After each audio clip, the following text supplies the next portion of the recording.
Hello, I'm Dr Aisah Aubdool and I'm a lecturer in Cardiovascular Pharmacology at Queen Mary University of London. We are delighted today to open our interview series with Professor Sir Mark Caulfield at William Harvey Research Institute. Mark is the Vice Principal for Health for Queen Mary's Faculty of Medicine and Dentistry, a Professor of Clinical Pharmacology, the Chief Executive Officer for Barts Life Sciences, and the President-elect of the British Pharmacological Society. Mark will be a keynote speaker at the 19th World Congress of Basic and Clinical Pharmacology this July in Glasgow. Thank you very much for joining us today. So I'll start by asking you a little bit about what will you be speaking at WCP in July? So Aisha, what I'll be talking about is transforming genomics in healthcare and how that can pave the way for people to access treatments. So my work emanates from my time as Chief Scientist at Genomics England, where we delivered the 100,000 Genomes project. What that showed is that if you deploy some of our most advanced genomic sequencing, which essentially reads our genetic code, you can make diagnoses in rare disease in 25% of people. And some of them, this identifies a treatment for them. And it may be dietary shift, it may be vitamins, it may be a drug. And in many, identified a clinical trial. And then in cancer, for 25%, it changed care. And cancer, the molecular signature of your tumor can help you define the right therapy for that cancer and give you a better chance of effecting cure. And finally, I'll be talking a little bit about infection and our work on COVID, where we identified the potential for tyrosine kinase 2 to be a drug target. And that led to work that added with other strands of information, the case for baricitinib to be studied in the recovery trial, and that reduced mortality from severe COVID by 13%. Wow, I really look forward to your tyrosine kinase 2 topic in your keynote lecture. Apart from your own session, what else are you really looking forward to at WCP? So I think there's so many things. It's a fabulous program, and I'm interested in Garrett Fitzgerald's talk because he's a friend of ours here at the William Harvey over many years, but also he always chooses enigmatic talks. So you have absolutely no idea what he's going to stand up and say, but it's always brilliant. Then I'm going to be going to a number of items on pharmacogenomics.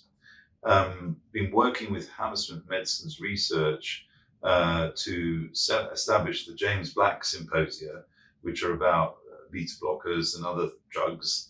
And those are a key partnership with Malcolm Boyce. I'm really looking forward to that. And then I'm keen to hear my friend Dame Sally Davis talk about antimicrobials and where we are with that. But the program's fabulous. It's absolutely wall-to-wall international stars. I'm sticking out to the bitter end because I want to hear what Patrick Vallance has to say. And he's had an amazing career, both as a clinical pharmacologist and then in industry with GSK, and then in government as the chief scientist. So it's a hugely exciting program. I think the organisers have done really well. And I've been to the conference centre. It's a really lovely place to be. It's close. It's got community feel to it. And Glasgow is a fantastic, hospitable city. And loads of people are booking for the ceilidh and the dinner. So I think it's going to be a fabulous celebration, networking event, and we'll have a great week in Glasgow, celebrating with IUPHAR, the World Congress of Pharmacology. This all sounds great. So now a bit about ECRs. Yeah. As you know, so early career pharmacologists are really the future of pharmacology. Absolutely. What sort of advice would you have for ECRs in terms of attending this congress, or just about their career in general in pharmacology? So I was once an ECR, theoretically, although you won't suspect that from looking at me now, but I was once. And the things I really valued about, so pharmacology is about being the consummate scientist. In pharmacology, there's no barrier to wherever you can go to investigate something of interest. So it could be that you start with a therapeutic target that you think might alter heart disease, and you discover it has anti-inflammatory properties, and all of a sudden your disease focus has changed.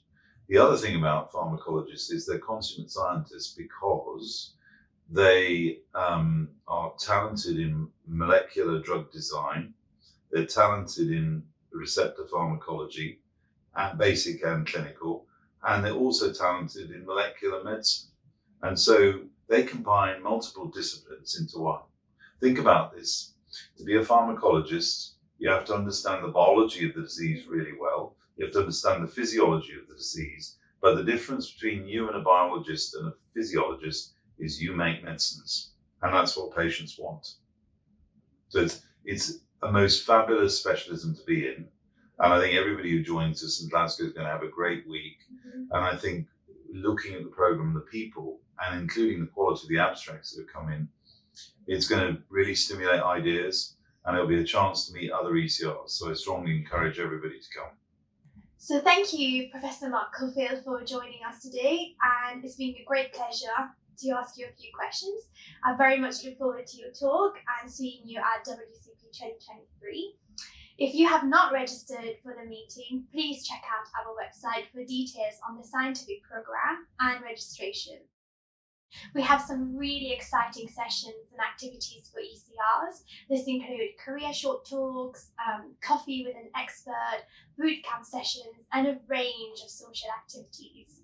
We look forward to meeting you all in WCP 2023 in July. Thank you.